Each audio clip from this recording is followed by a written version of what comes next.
Իրանի ռազմաքաղաքական ղեկավարների մեծ մասը սպանված է։ Միացյալ Նահանգներ Իսրայել գործողությունների հիմնական նպատակը Իսլամական Հանրապետությունը գլխատելն էր։ Դա նրանց հաջողվել է։ Բացի գերագույն հոգևոր առաջնորդ Ալի Խամենեից, զոհվել են նաև ազգային անվտանգության բարձրագույն խորհրդի քարտուղար, միջուկային գործի պատասխանատու Ալի Շամխանին, ազգային անվտանգության բարձրագույն խորհրդի գլխավոր քարտուղար Ալի Աքբար Վելայաթին, Իրանի զինված ուժերի գլխավոր հրամանատար Աբդոլռահիմ Մոսավին, բանակի հրամանատար Ամիր Հաթամին եւ այլք։ Ինչպես է անցումային այս փուլում Իրանն ընտրելու իր առաջնորդներին։ Գլխավոր շտաբի պետը, ՀՊԿ գլխավոր հրամանատարը ուղիղ նշանակվում են հոգևոր առաջնորդի կողմից։ Պաշտպանության նախարարի ներկայացնում է նախագահը եւ հաստատում է Իրանի գլխավոր գերագույն հրամանատարը, իսկ պաշտպանության խորհրդի քարտուղարին նույնպես նշանակում է Իրանի հոգևոր առաջնորդը։ Սակայն այստեղ կա մի մեծ բաց։ Երկրի գերագույն հոգևոր առաջնորդը զոհված է։ Իրանի սահմանադրության 111-րդ հոդվածի համաձայն ձևավորվելու է անցումային խորհուրդ, բաղկացած երկրի նախագահից, դատական համակարգի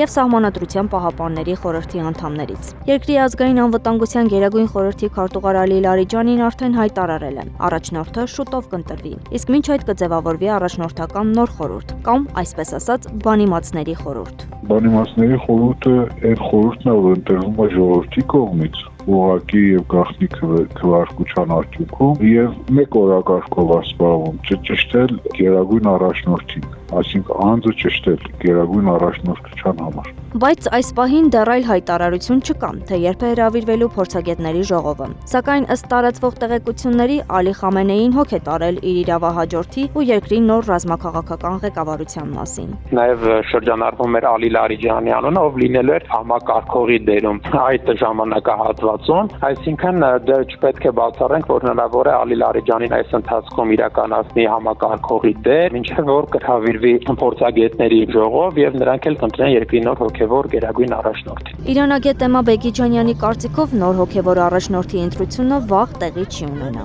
Մինչև երկրում խաղաղություն չհաստատվի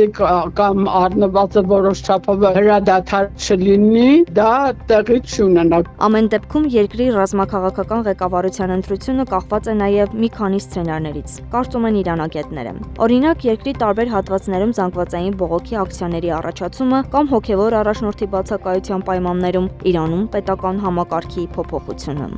Անահիտ Սարգսյան, Աշոտ Բարբարյան, ABC Media։